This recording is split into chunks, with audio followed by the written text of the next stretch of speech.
Boa noite. Sei que a prece inicial foi assim uma coisa, né, que elevou a gente, mas acho que dá para melhorar um pouquinho esse boa noite. Boa noite. Boa noite. Porque foram os desencarnados. Foram os desencarnados, né? Que nós ouvimos, né, Geraldo? Meus amigos, uma alegria estar de volta aqui na cidade de Parelhas.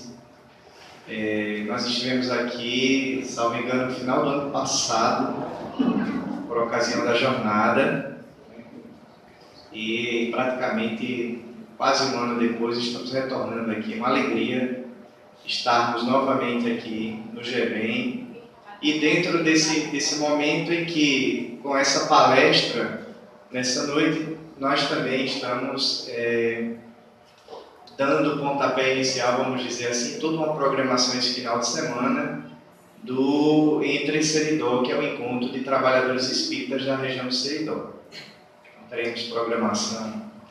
Amanhã eu encontro com a turma aqui para bater um papo sobre mediunidade de manhã. À tarde nós iniciamos efetivamente a programação oficial do encontro de trabalhadores e que se estenderá inclusive pelo domingo pela manhã.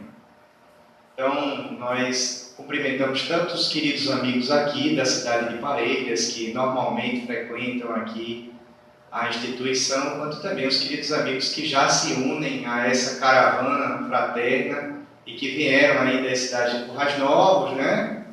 E também Jardim de Seridó, Carnaúba, Acaí, que mais? Mais alguma cidade aqui representada? Acho que vale a pena a gente citar. É sempre um momento muito importante, a gente precisa disso. Eu costumo dizer que são instantes assim de recarregar as nossas baterias e de a gente realmente colocar em prática uma recomendação do próprio Kardec, quando nos orientava a que nós nos visitássemos mutuamente, que os agrupamentos espíritas pudessem se visitar e, em se visitando, fortalecendo-se mutuamente. Afinal de contas, nós não precisamos estar sozinhos, nós podemos estar fazendo exatamente esse intercâmbio e procurando o auxílio dos companheiros de jornada. Especialmente, nós sabemos disso, para aqueles que fazem o movimento espírita nas cidades do interior, onde as lutas realmente e os desafios, inclusive os desafios das distâncias que precisam ser percorridas, são muito grandes. Nós trazemos um abraço carinhoso, meus caros amigos e minhas caras amigas, nosso irmão Éder Lemos, presidente da Federação Espírita do Rio Grande do Norte, que em função de uma programação de viagem não pôde estar conosco também nesse encontro, em nome do qual trazemos então um abraço carinhoso de toda a diretoria executiva da Federação Espírita do Rio Grande do Norte, que assim, muito humildemente, nós representamos nessa noite. E dentro das nossas conversas, quando a gente discutia com o Alisson sobre a temática, e porque eu sei que tem um relacionamento aí que está se estreitando cada vez mais da turma do Seridó, da Cresce Seridó, com a turma lá da Zona Norte de Natal, Vira e Mexe Oliveira está por aqui, Rinaldo teve um dia desses aí, e a turma tanto vem para cá, quanto Vira e Mexe o pessoal também está lá acompanhando as programações. Eu rapidamente tive a ideia então de trazer essa temática, que foi exatamente a temática transformar se é preciso, que nós trabalhamos também dentro da programação do encontro de trabalhadores da Regional Norte. E aí eu conversava com a Alisson, e aí Alisson, que tal a gente trazer essa temática para fazer a palestra no GEBEM à noite, que vai ser o pontapé inicial para o encontro de trabalhadores. Ele topou a ideia e a gente então pelos próximos minutos vai refletir um pouquinho mais e sempre sobre essa questão da transformação. Acho que vocês nunca ouviram nenhum palestrante falar sobre transformação moral, reforma íntima, né? Essas coisas realmente, como nosso irmão já falou, são uma grande necessidade e nós precisamos estar a todo instante pensando, refletindo novamente sobre essas questões, porque é o nosso grande desafio, realmente o desafio de constantemente e cotidianamente estar procurando vencer-se a si mesmo, melhorar-se transformar-se. Afinal de contas, transformar-se é preciso.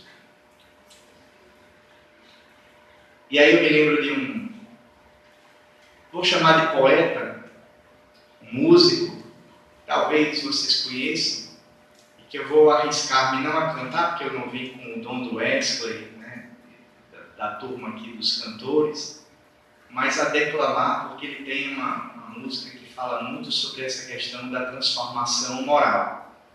Me toca muito. Depois, no final, ele vai aparecer, a música vai aparecer, mas por hora eu vou convidá-los a refletir sobre o conteúdo, sobre o texto que está por trás da melodia. Onde ele diz mais ou menos assim, depois eu revelo ao artista: só sei que nada sei. Só sei que a minha lei devia ser a lei da caridade. Quantos eu consolei? O quanto eu me empenhei para dar a alguém real felicidade. Eu já paguei o mal com o bem? Desci para levantar alguém sem rechaçar, sem desdém, sem prejuízo de outrem? Ainda há ódio em mim. Pena de talião, olho por olho, enfim, dente por dente. Vacilação da fé, síndrome de Tomé, tendo que ver para crer mesmo patente. O mal que eu não quero, ainda faço. O bem que eu quero, esse eu ainda não faço. Estou enganando a quem? Longe do homem de bem. Estou enganando a quem?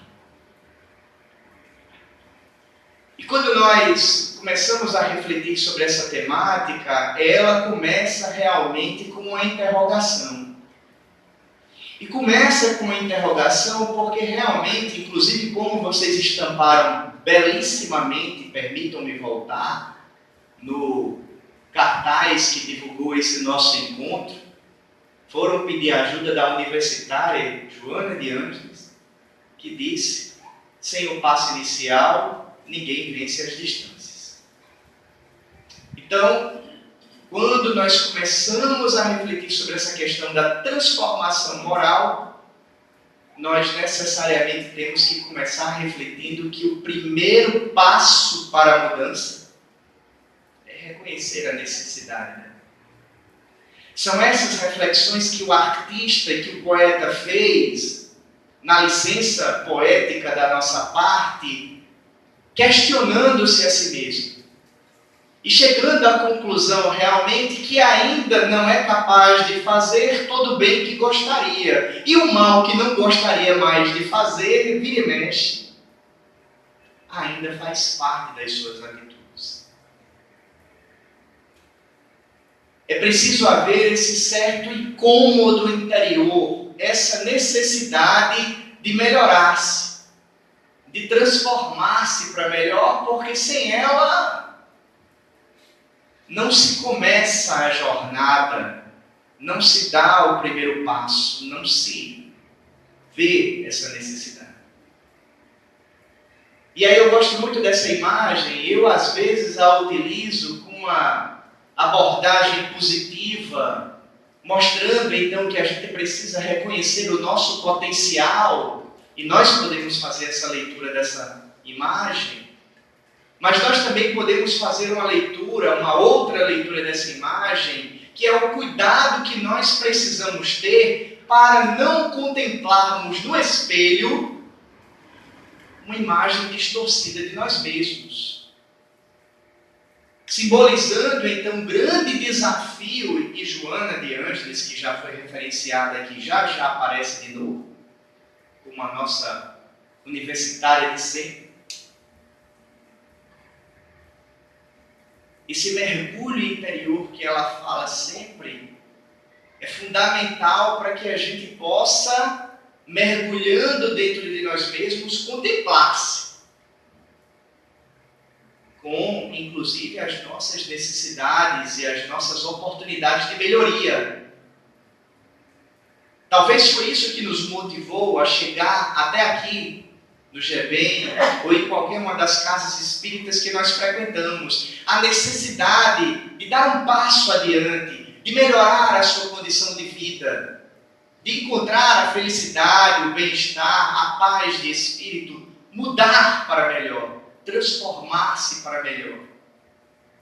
Então nós não podemos contemplar nesse espelho interior, ao fazer esse mergulho, ou fazer uma imagem distorcida e de repente o gato achar que ele já é o leão. Porque se ele achar que ele é o leão, ele vai passar por algumas situações assim meio vexatórias. É preciso que essa imagem represente para ele um potencial, mas algo que ele ainda não é, que ele deseja ser, mas que ainda escapa à sua condição atual e que por isso ele reconhece então, poxa, para chegar lá, eu preciso trabalhar, eu preciso fazer alguma coisa. Allan Kardec, esse sim, o nosso universitário mor, que vocês sabem que, eu já falei, eu acho que aqui da última vez, a gente gosta de pedir a ajuda dos universitários. E já falamos de Joana, mas o nosso universitário mor é Kardec. Aliás, gostaram de Kardec? Vocês já conheciam esse Kardec? Né? É um Kardec versão slim, né? Repaginado para o século XXI. Quem sabe, Geraldo, assim, uma visão espiritual agora do codificador, né? Sorridente, aliás, algo que combina mais com a sua personalidade. Não aquele Kardec sisudo, cara de poucos amigos, que durante muito tempo estampou as obras da codificação. Então, sempre que possível, eu gosto de trazer esse Kardec, que faz mais sentido para mim quando eu penso no codificador. E aí ele vem nos falar em o Evangelho segundo o Espiritismo, essa também não é inédita. Esse ano vocês já devem ter escutado essa citação pelo menos umas 200 vezes. Reconhece-se, está lá no Evangelho segundo o Espiritismo, capítulo 17, no item 4, quando ele começa a falar sobre os bons espíritos. Reconhece-se o verdadeiro espírita pela sua transformação e pelos esforços que emprega para domar suas inclinações más. Com isso, Kardec realmente mostra para a gente a relevância do tema e da razão pela qual realmente faz sentido nós estarmos reunidos aqui nessa noite, mas também faz um comentário dentro da sua frase que é muito interessante da gente perceber, que é a compreensão de que o verdadeiro espírita, por ser verdadeiro espírita, não necessariamente é, ou quase nunca é, pelo menos no nosso plano não é mesmo, um ser perfeito. Um ser isento de erros. O verdadeiro espírita, na proposta de Kardec, é alguém que pode ter ainda inclinações más, imperfeições, vícios ainda a serem corrigidos, virtudes a serem alcançadas. A imperfeição em si mesma considerada não é um problema. Ela é a nossa realidade. Somos seres imperfeitos ainda. Mas o que caracteriza e o que faz a diferença, o que deve fazer a diferença na nossa vida, é justamente tendo a consciência de que nós ainda somos capazes de falhar, somos capazes de errar, que ainda somos imperfeitos pela nossa própria natureza, é não se acomodar com essa situação. É não se rejubilar com isso. E fazer sempre, a cada dia, o nosso máximo esforço no sentido de domarmos essas inclinações más, transformarmos essas oportunidades de melhoria, esses vícios, em qualidades, em virtudes, estar positivamente incomodado a cada instante em oferecer para a vida a cada dia um ser melhor. Isso sim é a característica do verdadeiro Espírito. Então todos nós somos essa lagarta. Eu não sei se vocês se reconheceram aí, mas eu me reconheço muito na condição dessa lagarta. Quando nós começamos, meus caros amigos, a pensar e a refletir sobre essas temáticas, especialmente porque ao final nós fazemos um link com a questão do trabalhador espírita, afinal de contas, estamos em um momento de um encontro de trabalhadores, nós começamos a refletir sobre essa questão da transformação moral e começamos a idealizar então esse trabalho passando por esse processo da metamorfose da lagarta em borboleta. Nós tínhamos elaborado a arte do cartaz de divulgação do Encontro de Trabalhadores lá da Regional Norte. Estava ali no computador, numa sexta-feira. No sábado nós tínhamos reunião com a espiritualidade lá na sede da federação. E aí, no meio de uma das mensagens de orientação da espiritualidade, eles começam a falar sobre o processo de metamorfose da lagarta em borboleta. E o Éden falava de uma imagem que veio à mente dele, de uma história, e eu conto essa história daqui um pouquinho, mais lá para frente. E aí nós paramos assim rapidamente depois, quando terminou a reunião, a parte da interação com a espiritualidade, eu puxo o meu telefone e mostro para Éden um cartaz que ele ainda não tinha visto, ninguém tinha visto. Olha aqui. A ação da espiritualidade. Mostrando para a gente que, na realidade, aquilo que a gente pensa que é uma... Nossa, que grande ideia que eu tive. Na realidade, é simplesmente uma conexão com os verdadeiros trabalhadores. Não se engane, meus amigos, nós estamos no encontro de trabalhadores. E aqueles que eu gosto de chamar os verdadeiros trabalhadores são invisíveis aos nossos olhos. Mas estão aqui conosco. E o nosso esforço a cada dia deve ser o esforço de procurar sintonizar da melhor maneira possível com eles. Se nós conseguirmos fazer isso, nós daremos passos importantes no sentido da divulgação da doutrina espírita nas terras potiguares, nas terras tupiniquins, desse nosso planeta Terra.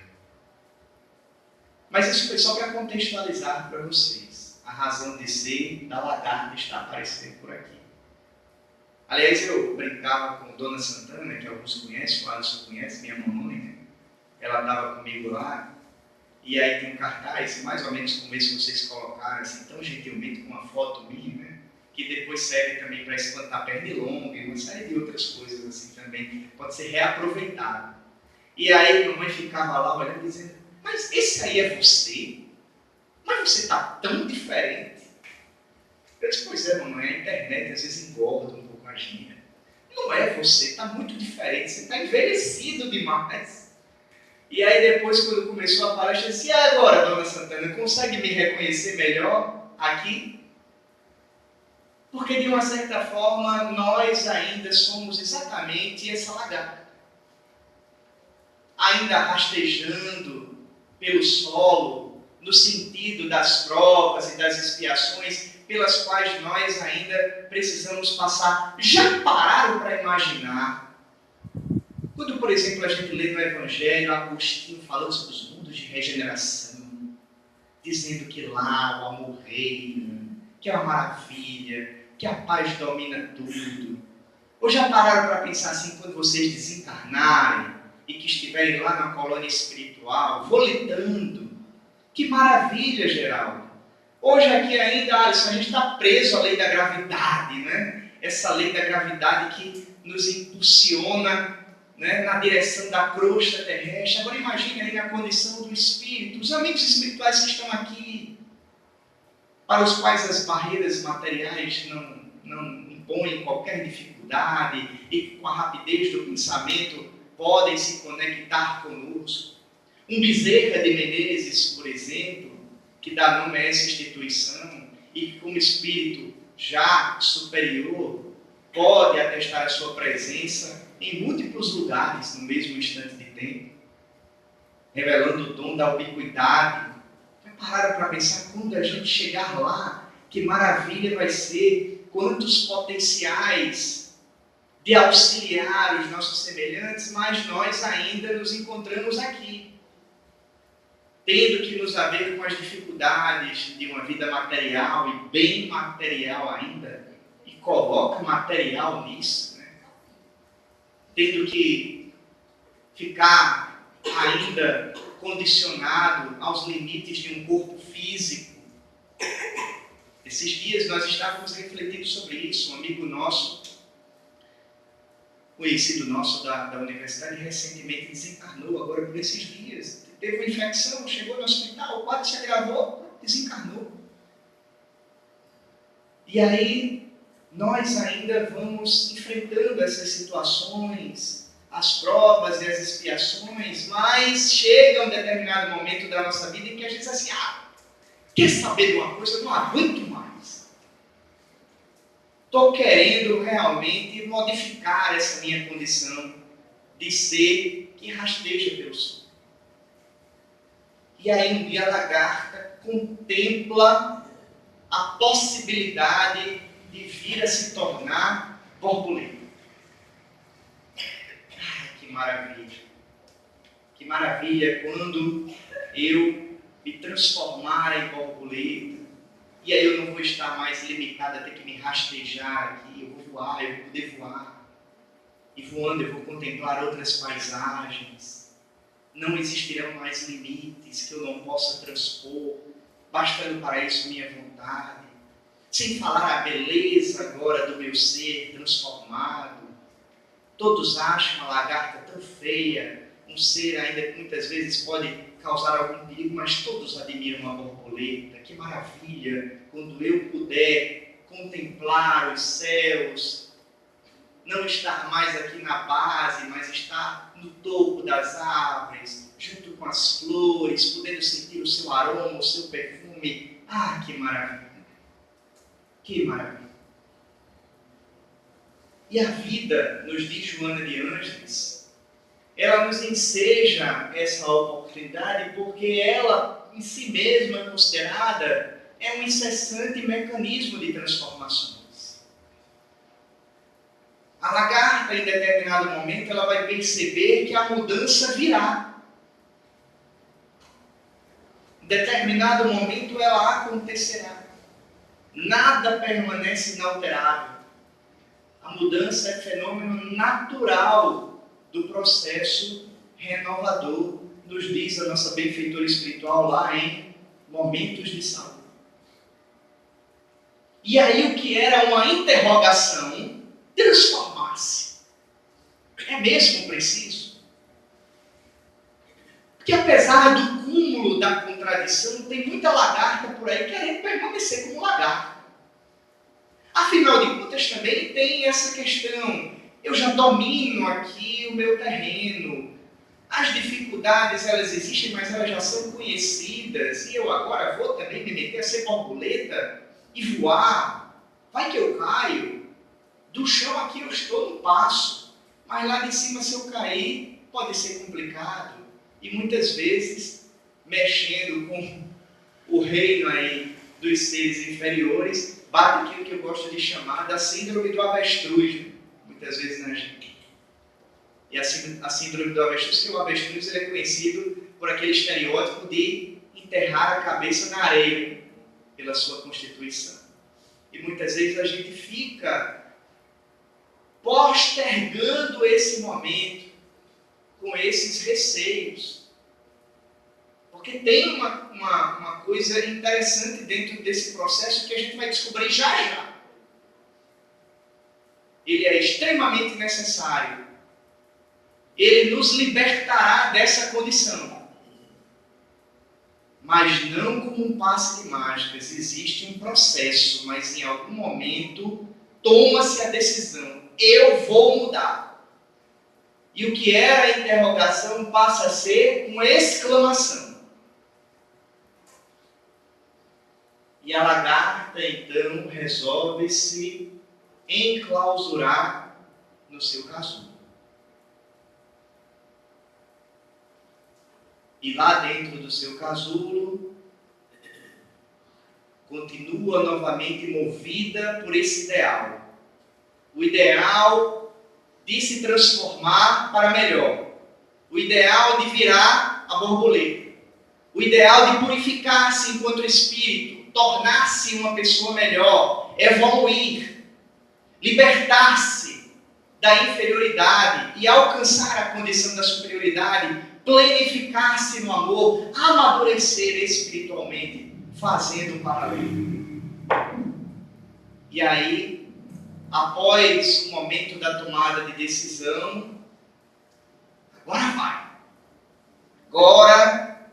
Agora sim, ninguém me segura. Ninguém me segura. Podem esperar aí, porque daqui a pouco uma borboleta linda, graciosa e maravilhosa estará aparecendo aí, deixando a lagarta para trás. Um ser planificado, melhorado que vai surgir.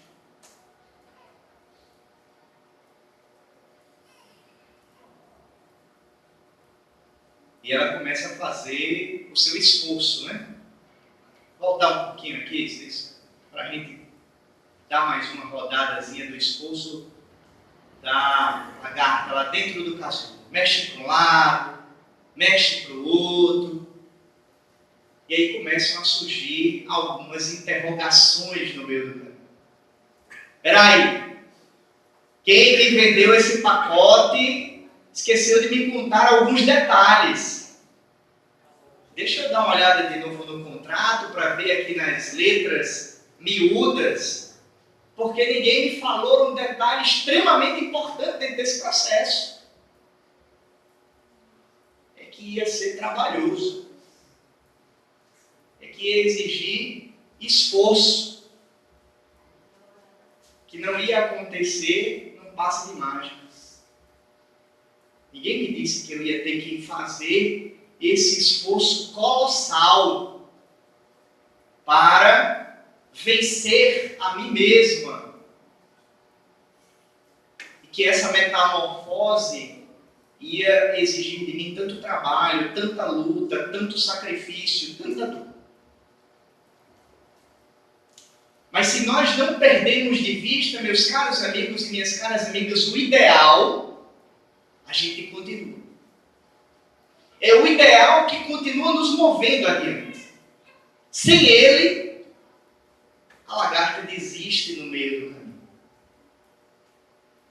Mas o desejo de melhorar-se, o desejo de contemplar aquelas paisagens renovadas, o desejo de embelezar-se, de transformar-se para melhor, e a inquietação com a sua condição anterior. Tudo bem, dá trabalho, mas eu não quero mais voltar condição anterior. Aliás, uma vez mergulhado nesse processo, não há como voltar à condição anterior. E aí, a gente segue adiante. Mas é extremamente importante que a gente perceba essa dificuldade da lagarta em vencer o casulo dentro do seu processo de metamorfose. Porque é isso que tem feito, meus caros amigos e minhas caras amigas, muitos trabalhadores desertarem da tarefa. Ou muitos frequentadores desertarem da presença da instituição espírita. Porque ante o ideal da reformulação interior e da melhoria íntima, da reforma íntima tão falada e a realidade de exercitar isso no dia a dia, sem ter refletido bastante sobre as dificuldades desse processo, para entender todas as provas a que nós seremos submetidos dentro dessa jornada, muitas vezes para-se no meio do caminho. Mais uma vez, vamos pedir a ajuda de Joana e de Ângeles. Qualquer coisa, hoje à noite vocês podem fazer uma prece encaminhada a Joana e aí vocês registram. Olha, Joana, eu queria registrar uma reclamação aqui. Aquele menino lá, o Igor, fez uma palestra hoje à noite e ele disse que foi você que falou isso mesmo. Então, qualquer coisa, podem fazer uma prece direcionada a ela, porque é ela, a benfeitora espiritual, que no seu livro Espírito e Vida nos diz que toda reforma moral implica esforço, mas não é qualquer esforço. Vejam o esforço que Joana nos diz que nós precisamos ter.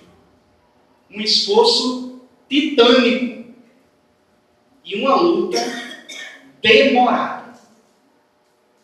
Esforço titânico e uma luta demorada.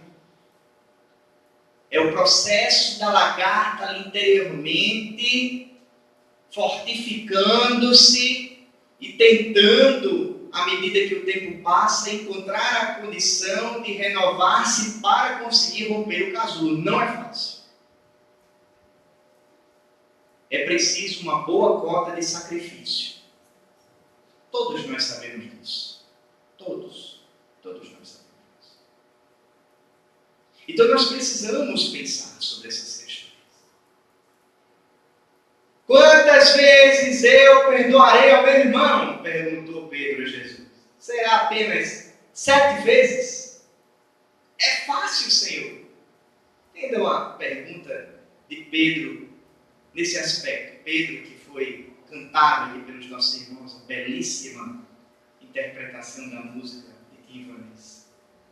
E aí vem Jesus, olha para Pedro e diz: não, meu filho, é uma proposta de transformação moral. Então não basta apenas 7 vezes. O teu exercício do perdão tem que ser um exercício maior. Multiplique isso aí, meu filho, 70 vezes 7 vezes.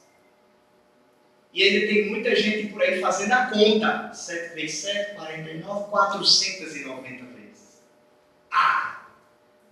Já perdoei o meu irmão mais do que isso. Agora não preciso mais perdoar. E tem um famosíssimo caso de Chico Xavier, em que ele foi interpelado por uma senhora que chega para ele e diz que quem conta um ponto, aumenta um ponto. Às vezes eu aumento 2, 2,5, 3, mas é mais ou menos assim.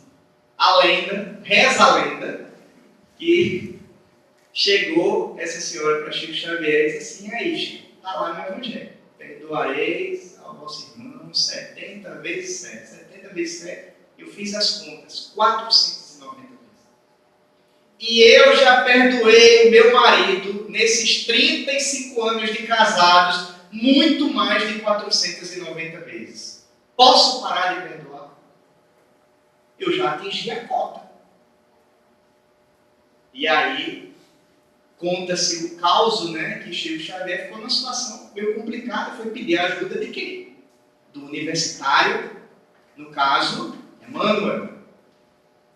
Emmanuel, meu filho, me acuda, me socorra, porque a mulher fez as contas e parece que ela tem razão. Me ajude aí. E aí há 2 desfechos possíveis para essa história, né?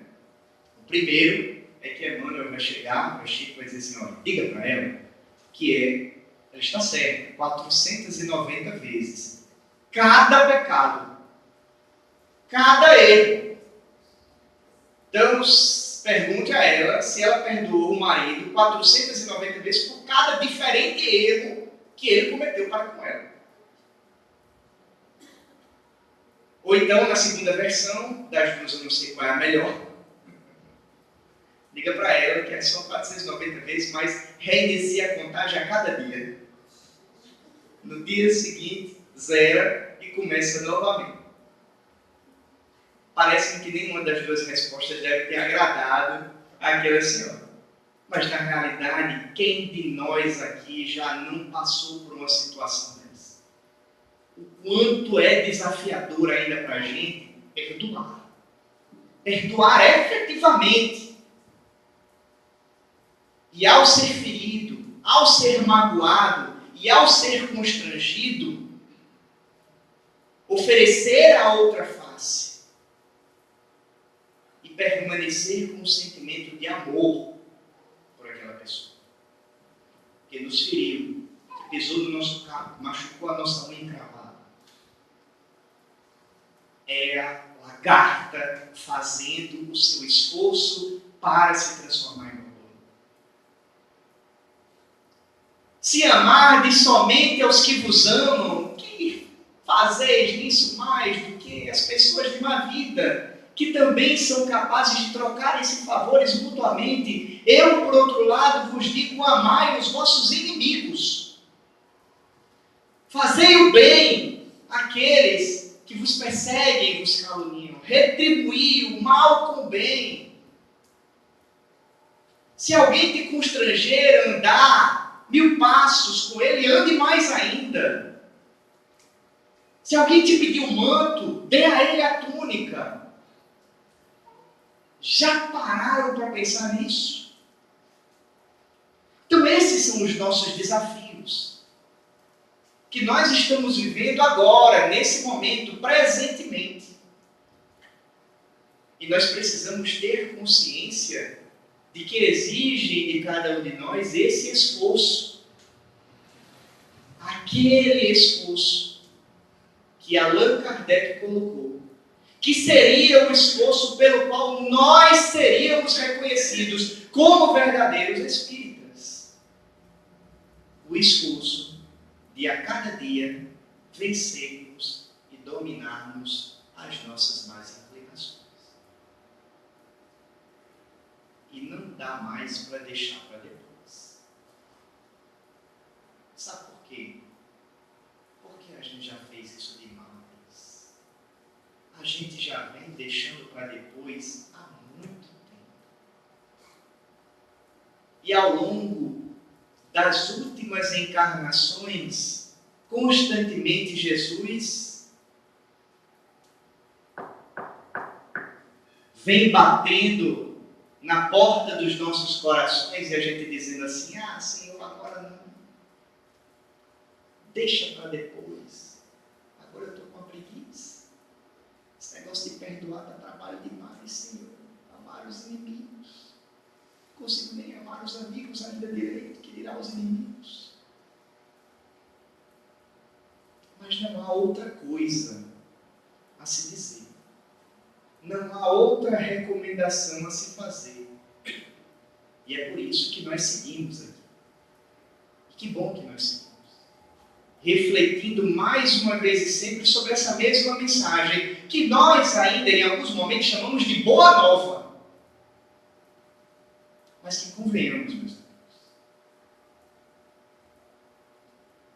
de novidade mesmo, não é para ter mais nada para a gente. Novidade. No máximo, a novidade de interpretar essa mensagem sob a luz da terceira revelação. Mas, provavelmente, a nossa primeira encarnação, enquanto espíritas, para a grande maioria, afinal de contas, no ano que vem, 2017, o Espiritismo estará completando 160 anos. Então, é uma ciência nova. Fazendo as contas aí, o máximo assim, sendo bem otimista com a gente desencarnou na última, eu ouvi falar. E provavelmente torcendo o nariz. Esse negócio de espiritismo. Eu, particularmente, até os 15 anos de idade, nessa encarnação, não queria nem saber. Então, talvez, o contato com a mensagem de Jesus sob o brilho da revelação espiritual, aí sim seja a primeira vez que nós estamos tendo a oportunidade Mas a gente não pode dizer que é a primeira vez que a gente ouve falar sobre a parábola dos talentos, sobre a parábola do filho pródigo, o que foi nessa encarnação pela primeira vez que a gente descobriu que a gente tem que perdoar, que a gente tem que amar. Volto a dizer, há muito tempo Jesus vem batendo na porta dos nossos casulos, querendo ver essa borboleta sair de lá de dentro.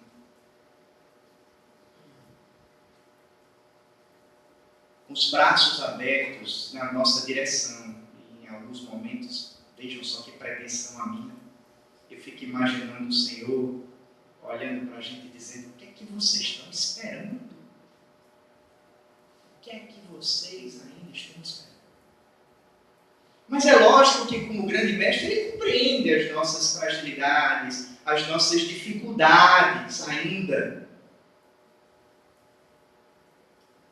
Por isso que, simbolicamente, em outro momento do Evangelho, quando ele abre os braços na direção daquelas crianças que os seus discípulos queriam impedir que chegassem até ele, pronuncia a célebre recomendação: deixai vir as minhas criancinhas. Ele abriu os braços não somente para aquelas crianças, mas para todos nós que ainda somos verdadeiras crianças, espiritualmente falando. A gente ainda fica de mal, com uma facilidade tão grande, né? Já falei isso aqui da outra vez, né? Aquela corta que a gente fazia quando é criança e que continua fazendo quando cresce. A dificuldade é que, quando criança, a gente fazia as pazes assim tão rapidamente, mas quando a gente cresce para fazer as pazes, nossa Senhora. Então é importante que a gente perceba que o desafio de transformar-se para chegar a essa condição da borboleta, que é o símbolo de um espírito renovado, que já consegue colocar em prática um pouco melhor o Evangelho de nosso Senhor Jesus Cristo, exige de nós um esforço diário, exige luta,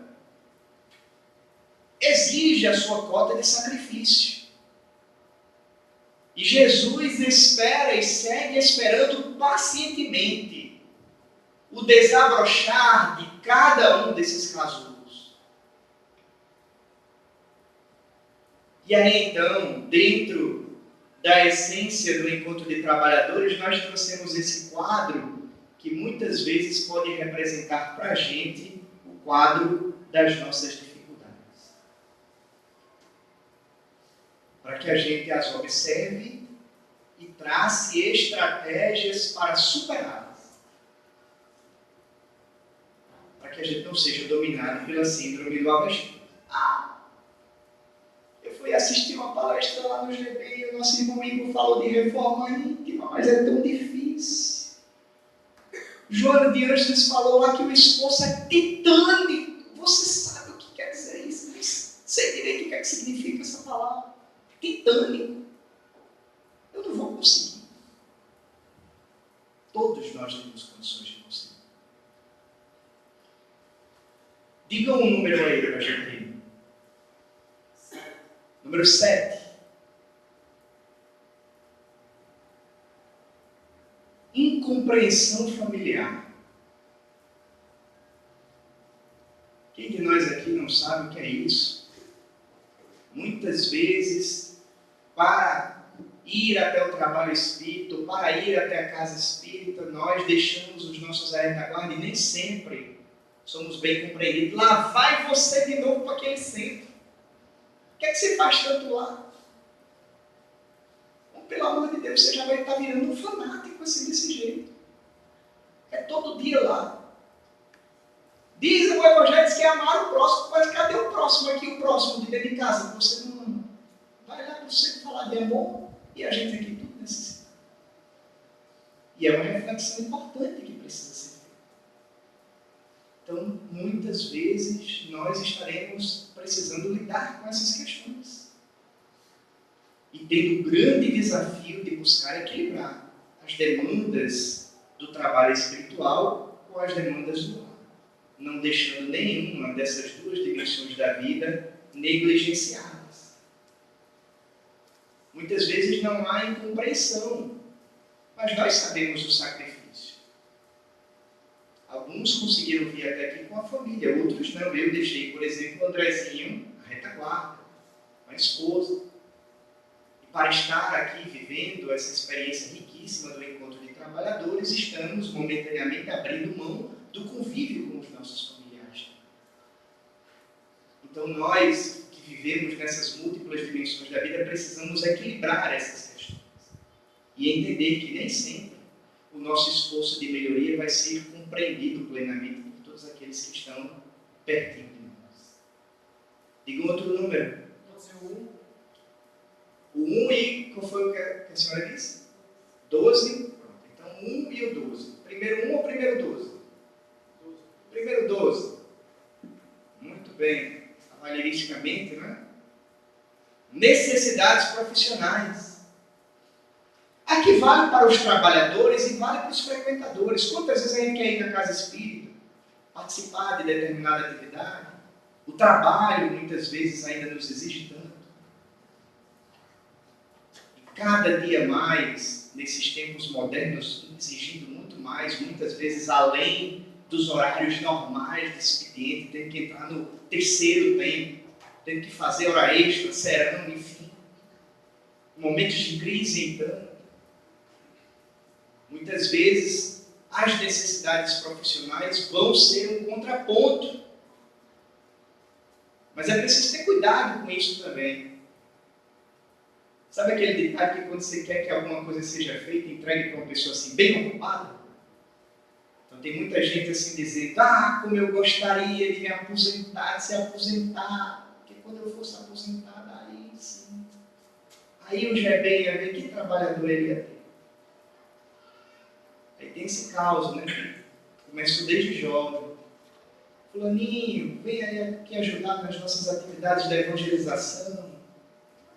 Olha, agora eu não posso, porque sabe como é que é? Eu estou prestando vestibular, estou tendo que estudar bastante, bem difícil, bem puxado, aulão, todo final de semana, mas eu tenho certeza que eu vou passar no vestibular, e aí sim, quando eu passar no vestibular, já vou estar na faculdade, vocês vão ver que trabalhador da evangelização o Gebem vai ter. Isso é uma coisa fantástica. Aí os mentores providenciam e a pessoa passa no vestibular. E aí, meu irmão, que maravilha, parabéns. Passou, né? E agora, quando é que você aparece lá na nossa casa? Sabe como é que é? Os primeiros semestres, né?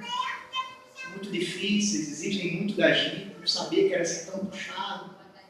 Mas se Deus quiser, eu vou avançar um pouquinho a fita, que eu posso contar essa história em 2 horas. Mas eu vou contar só em 2 minutos. Sabe como é que é? Quando eu me formar, e sim, quando eu me formar, o primeiro emprego, a gente tem que demonstrar serviço, né? Mas, se Deus quiser, um dia eu vou conseguir um cargo de chefia, aí quando eu conseguir um cargo de chefia, eu vou estar mais tranquilo, vou precisar bater ponto, e aí sim, o Gebem verá que trabalhador ele é. Aí vem os filhos. Poxa, sabe como é que é os primeiros anos, a primeira infância, é importante estar ali perto, criando filhos. Vem o segundo. E aí vem. Mas quando eles estiverem crescidos, aí sim. Aí chega quando eu me aposentar, né? Agora o trabalho está tão complicado, mas quando eu me aposentar, aí o Gebem verá que trabalhador. Eu vou morar lá, eu vou fazer um puxadinho para ficar lá e estarei em todas as atividades. Sabe como é que é? Me aposentei, mas agora foi uma vida tão corrida, eu acabei negligenciando um pouco a saúde, vou ter que fazer um check-up agora, ir no geriatra, fazer uns exames, operar catarata, fazer umas cirurgias aqui que de algumas coisas foram ficando pelo meio do caminho. Mas na próxima encarnação, se Deus quiser, na próxima encarnação, aí sim Jesus verá que trabalhador valoroso ele terá. Então é preciso ter cuidado também, para que as dificuldades profissionais não nos impeçam de fazer aquilo que a gente pode fazer. Número 1. Esse número 1 é bem parecido, é bem alinhado com... Já ouviram isso? Ah, eu gostaria tanto, mas está faltando tempo para eu aparecer lá em Jardim Seridó. Está faltando tempo. Está tão corrido. Eu costumo dizer que o tempo de todo mundo é igual. Pois é. Aí vocês pararam já para pensar que Kardec, ele dispunha, sabe de quantas horas no dia? 24 horas. Vocês conhecem um expositor espírita chamado Haroldo Dutra Dias? O cara é jurista, profissional da área do direito, juiz, né? Que exige, é um trabalho que exige bastante. Ele é expositor espírita, viaja aí pelo país e fora do país. Tem família, é um modelo diferente, é um modelo, né, que não abdicou da vida pessoal. Então ele tem família, tem esposa, tem filhos, publica, escreve livro, faz palestra, atua profissionalmente, cuida da família. Sabe quantas horas ele tem no dia? 24 horas. Que coisa, né? É preciso a gente refletir um pouco sobre essas questões. Muitas vezes a gente alega a falta de tempo como uma das dificuldades. Nós sabemos que é um desafio, mas nós não podemos utilizar isso como muleto. Diga um outro número aí. 8. Auto-obsessão. Problema. Eu recomendo que vocês entrem no YouTube e procurem um pessoal de um canal espírita muito interessante chamado canal Amigos da Luz. E aí tem um sketchzinho lá sobre essa questão da auto-obsessão que é fantástico, né? A gente muitas vezes coloca a culpa nos espíritos obsessores, mas nós somos os nossos maiores obsessores. E aí tem um sketch muito interessante em que o obsessor chega para ele e diz: fulano, eu quero lhe obsidiar, mas você não deixa. Você faz isso primeiro do que eu. Pensamento negativo, a síndrome do avestruz, que nós temos que ter cuidado. Diga um outro número. 5. Recursos financeiros. Queria tanto poder ajudar, mas me falta dinheiro. E a gente esquece daquele inesquecível, que nesse caso não é nem parábola, foi uma história que se transformou em realidade, do óbolo da viúva. Então, muitas vezes a gente alega dificuldades financeiras, e é verdade, nós as temos. Fazer como o outro, bem-vindo ao time. E a gente precisa, né? A gente precisa se multiplicar aí os pães e os peixes e fazer o que é possível. 2, 3, 4, 6, 9, 10 e 11. E aí? 3. Número 3. Imperfeição própria. Na veia, aquilo que nós estamos falando aqui até agora, as nossas próprias dificuldades. Eu queria tanto poder fazer mais, mas eu me sinto ainda tão limitado. Imagine se Jesus fosse escolher e fosse esperar trabalhadores assim perfeitos para a sua seara. Nem os 12 apóstolos tinham escapado. Todos eles ainda eram homens imperfeitos na sua realidade. Vamos, outro número? 9 e, Geraldo? 9 e 4. Mediunismo. Muitas vezes afetando os trabalhadores, o médium que acha que é o rei ou a rainha da cocada preta, só porque vê os espíritos. Que coisa, que grande novidade, vê os espíritos, tudo bem, fala com eles. Não precisa achar que você é um ser privilegiado da criação por conta disso. 4. Melindres. Eita danado. O Alisson olhou atravessado para mim. Não vou mais em Currais Novos. Nunca mais eu venho nesse Entre Seridó, que ele olhou atravessado para mim. Carência de trabalhadores. Tenho certeza que isso aqui não acontece aqui no Seridó. Está lotado de trabalhador. Tem fila de espera aqui, né, para coordenar a ESD, para cuidar das crianças na evangelização, reunião mediúnica. Tem que fazer mais de uma, que é tanto médium aparecendo, dialogador, sobrando, né?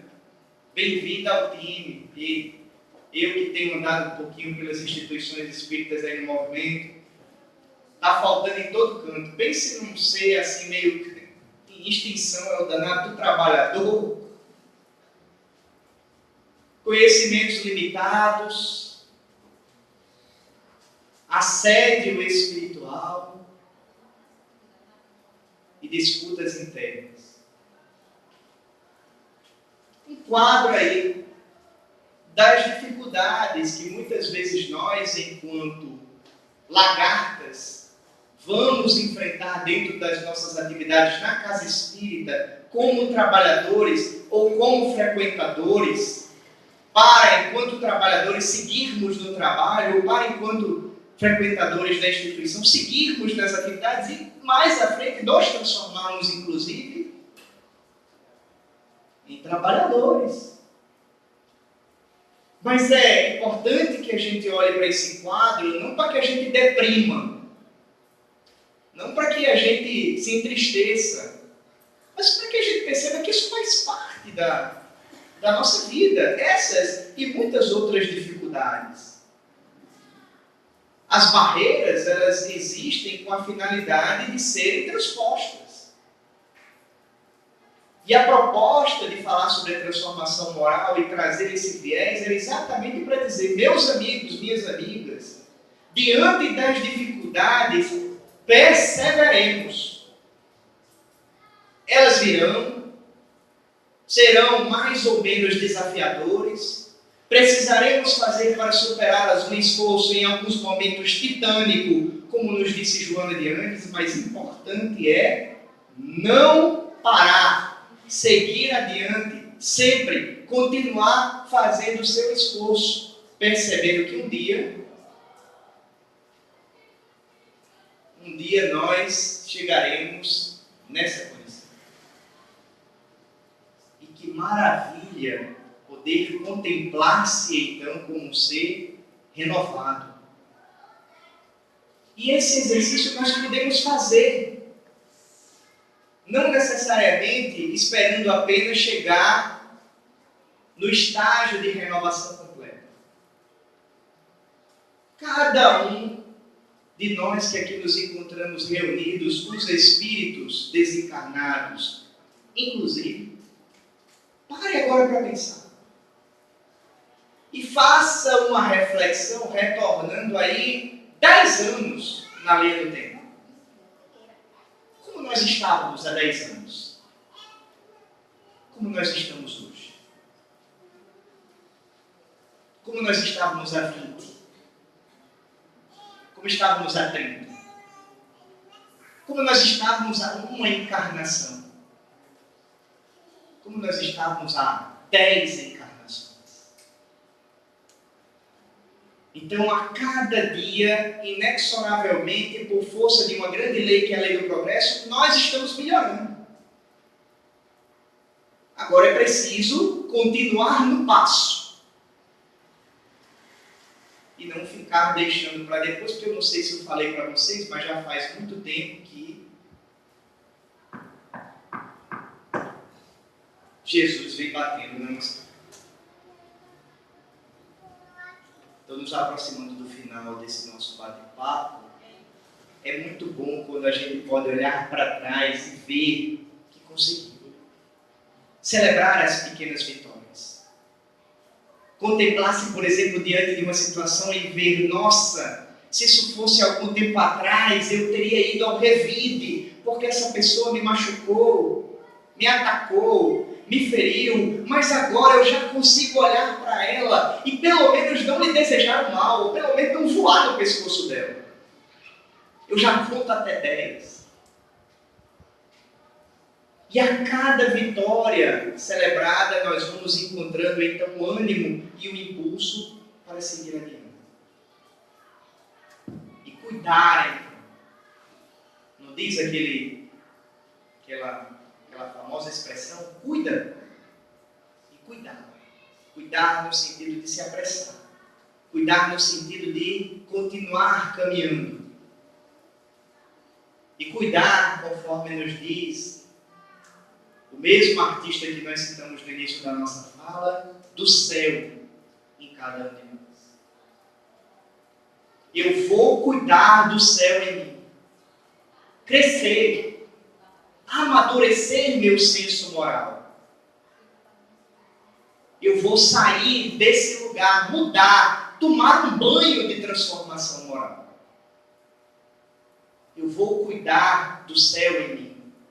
Crescer, amadurecer meu senso moral. Eu vou sair desse lugar. Mudar. O que eu preciso? O que eu preciso mesmo é de transformação moral.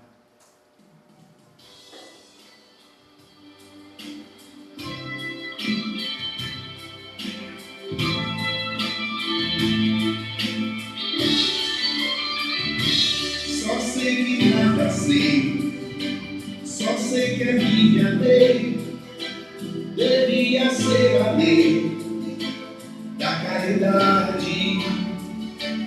Quantos eu consolei, o quanto eu me empenhei pra dar a alguém real felicidade. Eu já paguei o mal por bem, desci pra levantar alguém, sem rechaçar, sem desdém, sem prejuízo de outrem. Ainda ódio em mim, pena de caminhão, olho por olho, enfim, dente por dente, vacilação da fé, síndrome de Tomé, tendo que ver pra crer, mesmo patente. O mal que eu não quero ainda faço, o bem que eu quero ainda não faço. Estou me enganando aqui, longe do homem de bem. Estou enganando aqui, além de mim mesmo, além de mim mesmo. Eu vou cuidar do céu em mim, crescer, amadurecer meu senso moral. Eu vou sair desse lugar, mudar, tomar um banho de transformação moral. Eu vou cuidar do céu em mim, crescer, amadurecer meu senso moral. Eu vou sair desse lugar, mudar, o que eu preciso é de transformação moral.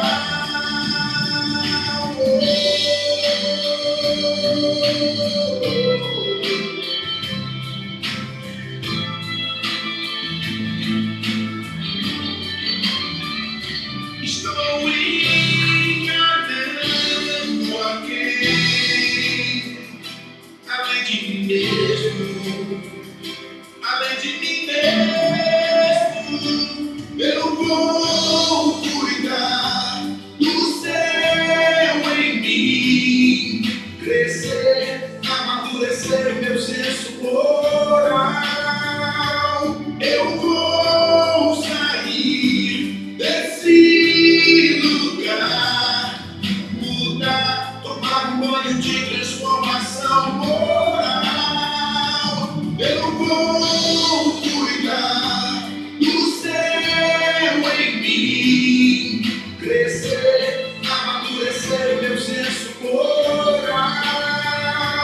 Eu vou sair desse lugar, mudar, o que eu preciso é de transformação moral. Eu vou cuidar do céu em mim, crescer, amadurecer meu senso moral.